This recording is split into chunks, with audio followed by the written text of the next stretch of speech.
on to you, Aquarius out there. You have the Lovers, the World, and the Ace of Cups. So if you'd like to get a personal reading from me, there's a link in the comment section below called the Linktree link. Click on it. It will redirect you to a website where there's all the ways to get a personal reading from me, birth chart readings, as well as the books that I have that are on Amazon. Thanks. Or you can email me at Kareemspiritworks@yahoo.com. Right? So for you, Aquarius, right, the Lovers, the World, and the Ace of Cups right here speaks to how a lot of you very much so are, let's see.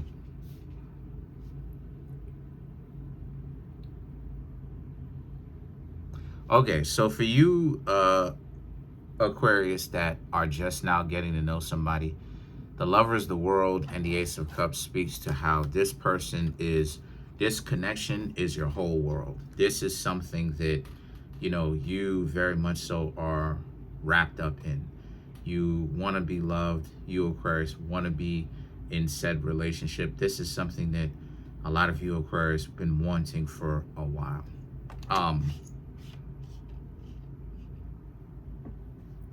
Let's see if some good stuff comes up.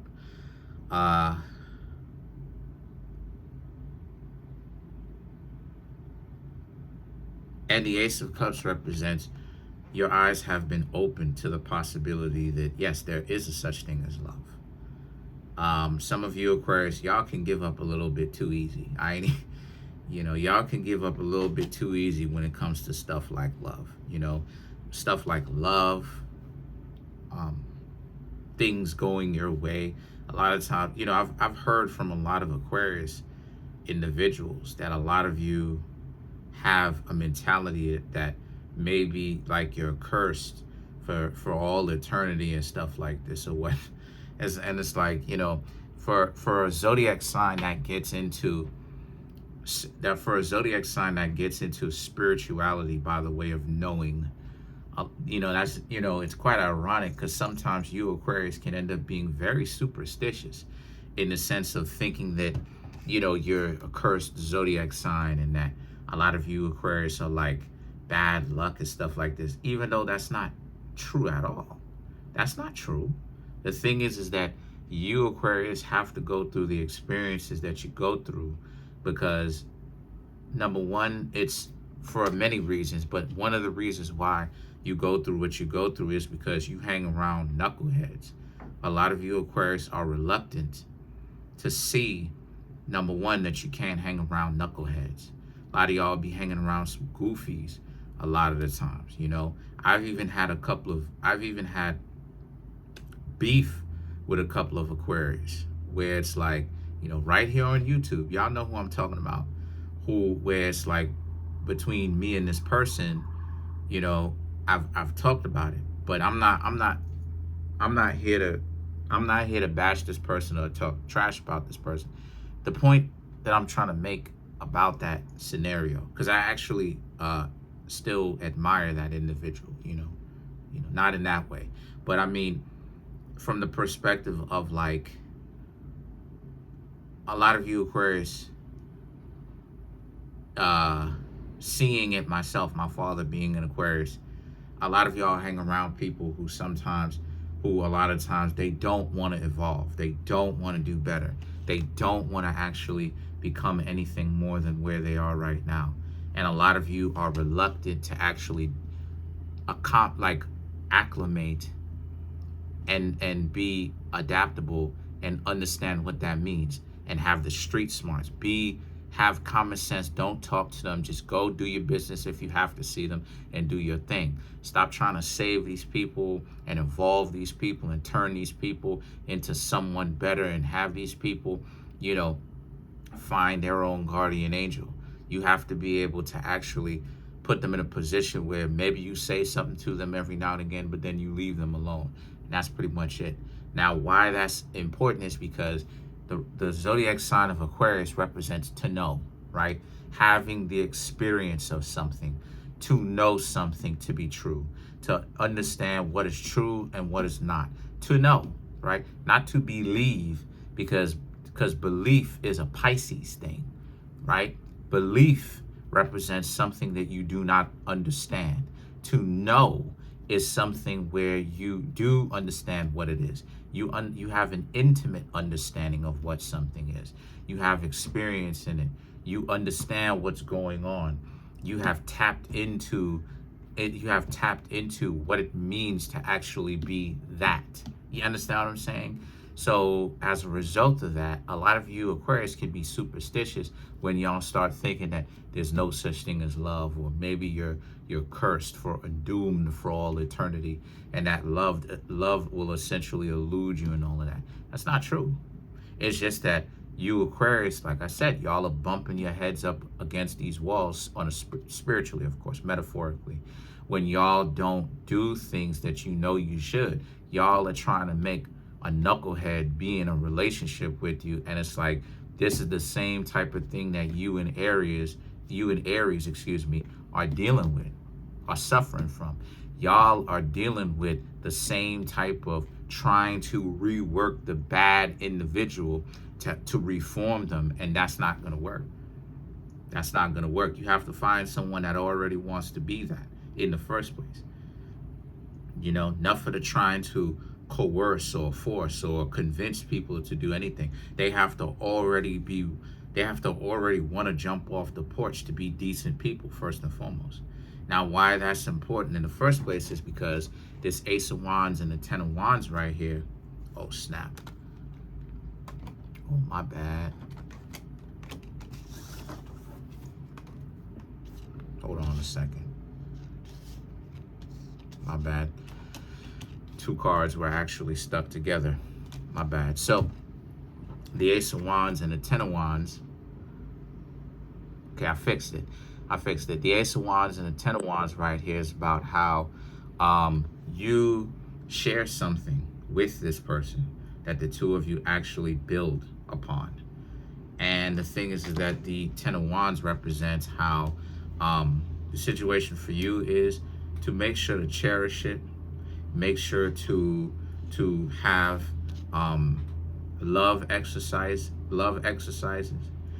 and because the Ace of Wands and the Ten of Wands speaks to how, like I said before, you Aquarius have a lot of affinity. You have a lot of love. You feel a lot of love for this newfound relationship that I was talking about the last time.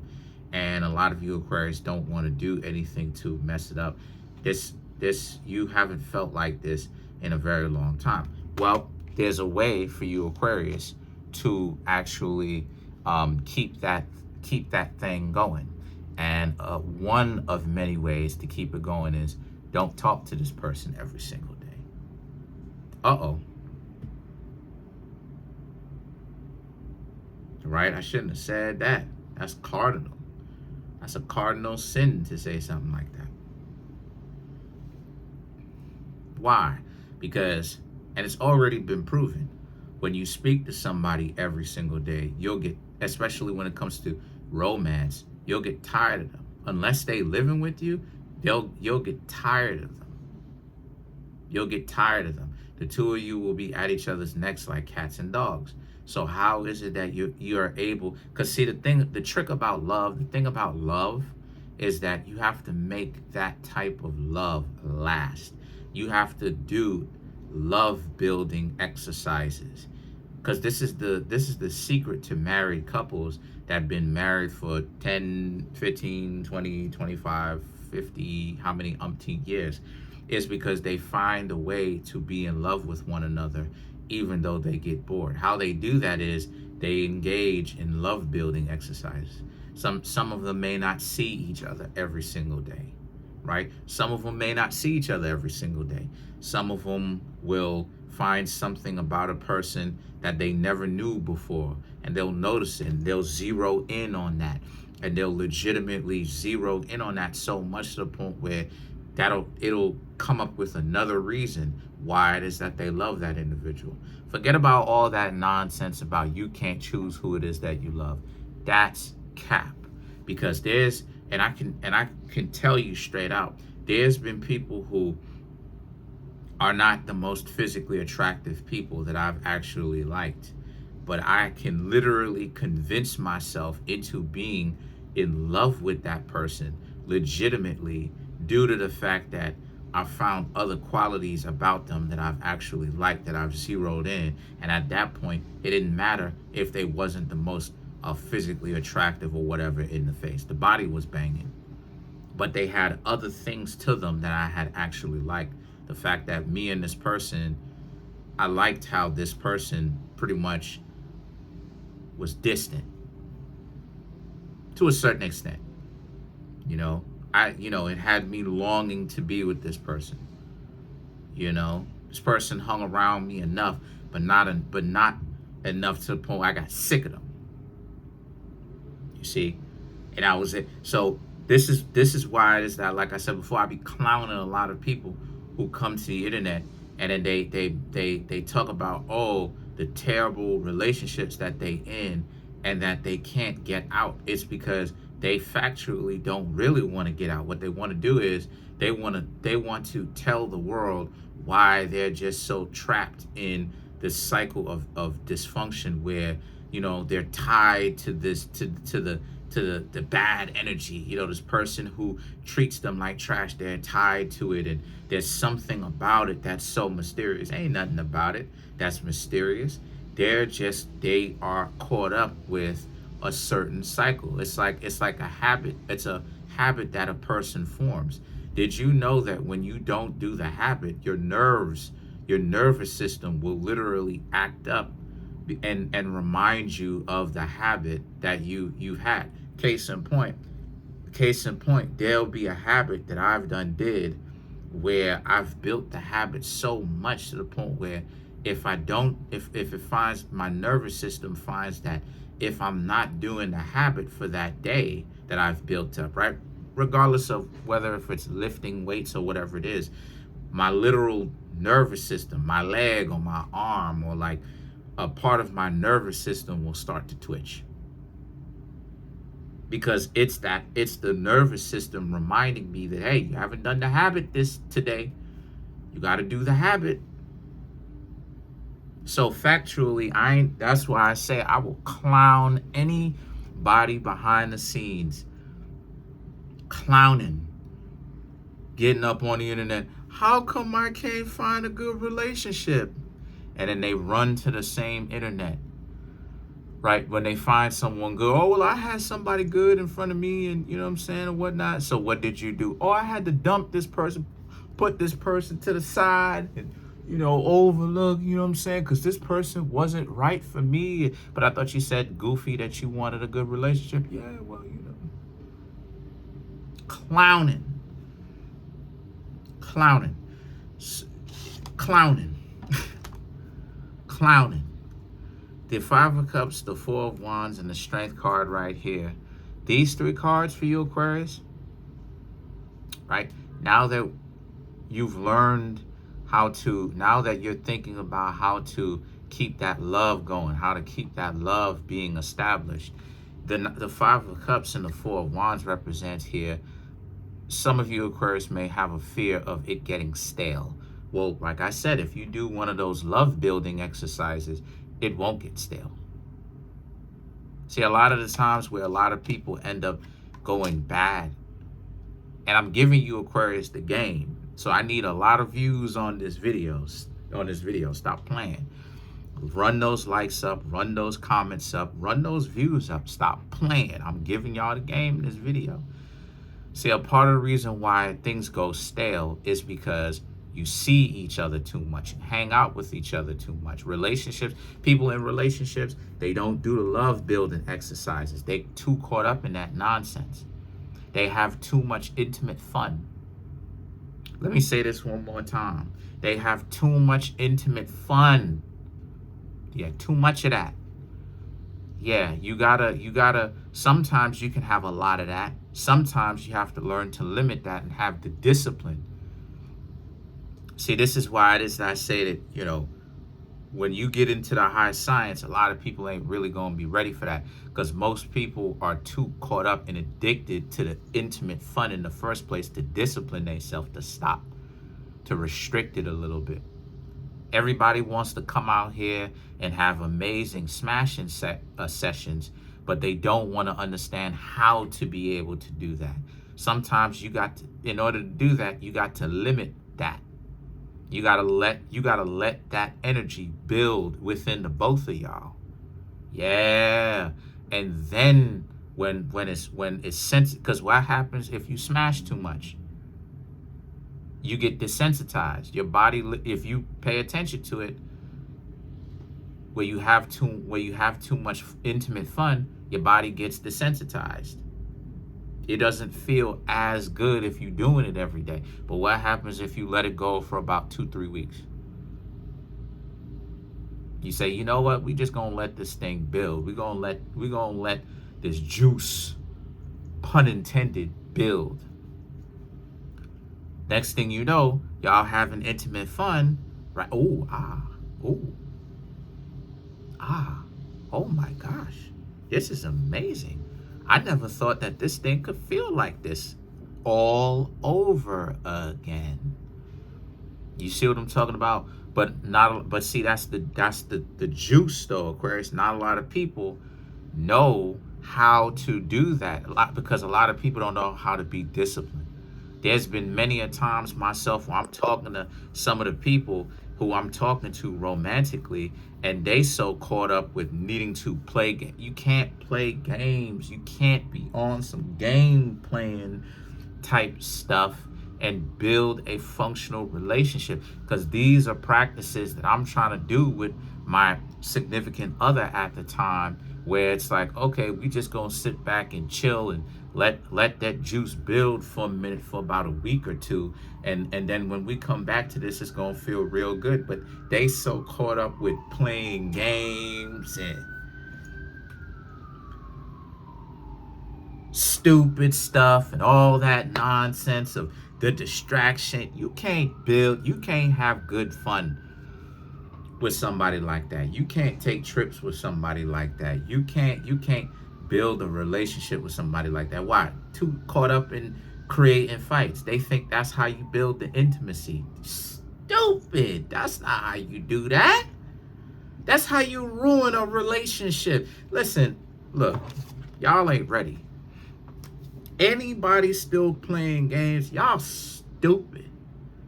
Y'all stupid. Anybody playing games, y'all are stupid. Y'all are the two of wands and the 8 of wands. All of this good fun could be had, but people squander that good fun on not getting their mind right, looking like they have a mental illness, doing all this nonsense. It's like, do you know that you could be having some good intimate fun if you would chill out and stop trying to run game? Why? Because you can't do that if the arguments is what is the substance of the relationship. The relationship has to be filled with something, like a time capsule. Like a time capsule, because a relationship builds with time, or it erodes and it gets worse with time. That's what you fill a time capsule with. A time capsule with things that you want to put in storage for long periods of time, and then you come back and then you revisit it, like a relationship. You fill it with whatever it is that you want to fill it with, and then you come back in time, and then after a certain amount of time, 6 months, a year, 2 years down the road, you decide if this is something that you're still attached to, or if you have grown detached from this. The 2 of wands and the 8 of wands, represents how a lot of you Aquarius also understand how powerful this connection is. And the 2 of wands is you just want to make sure that you preserve it.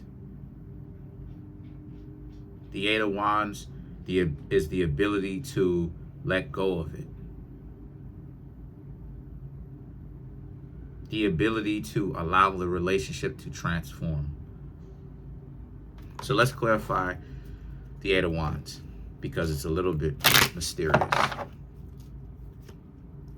2 of wands, 4 of wands, Queen of Pentacles, 10 of Pentacles, 6 of Pentacles. You and this person, make sure to be reciprocal. Make sure to not hold any kind of secrets from each other, where you, Aquarius, are growing, or maybe they're the only ones growing, but you're not growing along with them. You have to grow along with them. They have to grow along with you. Other than that, this is a great reading.